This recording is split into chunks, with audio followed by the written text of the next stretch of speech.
67% of Americans say that they're more afraid of running out of money right now than they are of not losing their job, not a cancer diagnosis, but itself. And that number, it just went up 10 points over the last 12 months. Welcome back to the channel. I'm Steven. I'm an active futures trader who reads economic anxiety for a living, and I've been watching this number build for over 2 decades. Now, if you learn anything at all in this video, be sure to hit subscribe. It helps us make more videos and do these breakdowns every day. So what about that increase, though? Now, here's what it means when it hits a record like that. Now, first, we have the headline version of the story. Gallup just released a new poll. More than half of Americans say their finances are getting worse. Gas is expensive. Tariffs are a concern. Inflation still biting. Nothing you haven't heard before, right? So just move along. Now, let's talk about what that data is actually showing us, though, because the headline is covering up the part that should probably scare you to death. And 55%, it's not just a majority. It's the highest number Gallup has recorded since they started these numbers. They started asking this in 2001. This is higher than during the COVID shutdowns in 2020, higher than the Great Recession in 2008, when the banks were failing all around us. Unemployment was spiking and people were losing their houses. Now, listen back to that again. People feel worse right now about their finances than they did when the economy was objectively in free fall. See, here's why that matters more than it sounds, though. During the Great Recession, there was an event, a crash, something that you could point to and say, there, that's why. Crises with a clear cause also have clear endpoints. And people hold on because they can see the other side. What Gallup is capturing right now is something completely different. It's a slow grind. It's 3+ years of prices going up across every category that matters. Food, housing, gas, healthcare, without enough income growth to offset any of it. So there's no crash, no event, just compression, month after month. And that is psychologically harder to survive than any kind of crash.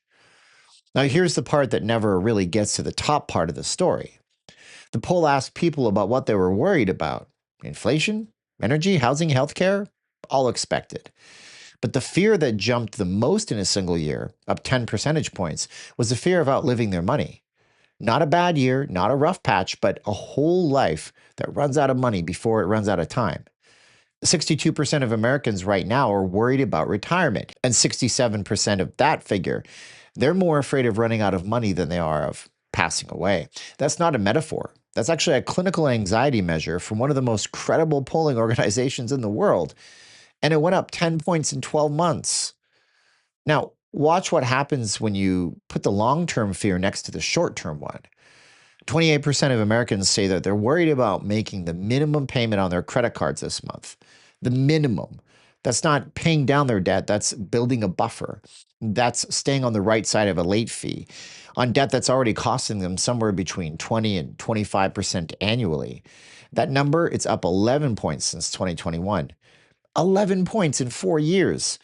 That means roughly 1 in 3 people is one expected car repair away from falling behind on payments that they can't afford to miss. And here's where it gets just absolutely crushing.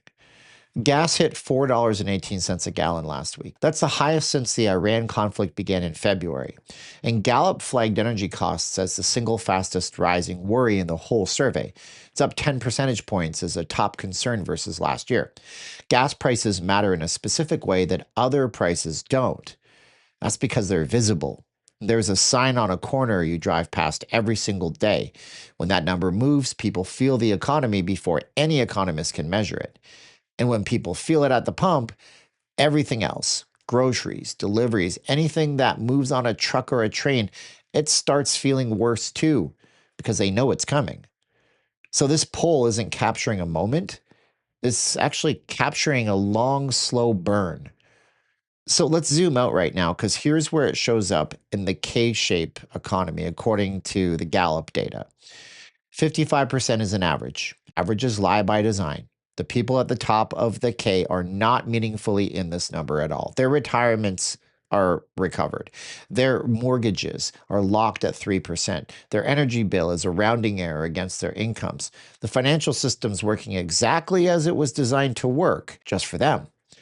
The 55%, That's the bottom half of the K. They're speaking directly into a survey.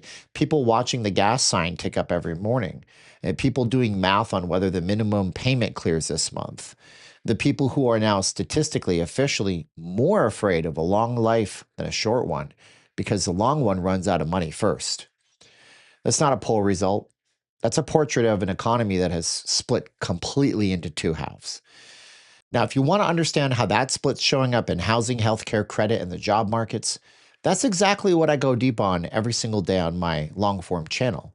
And if you want to learn how I teach people how to trade these markets, how to regularly make $100 or more from these companies that are just forcing themselves on control on your life, click the link to 1K a day down below to learn more. You get a discount code for watching this video to the end. Both are in the pinned comment below. Now, there's a video next to my head. If you like this one, it's another deep dive about how a company did something and kind of hid the truth from you. Click on it, click subscribe, and I will see you in the next video.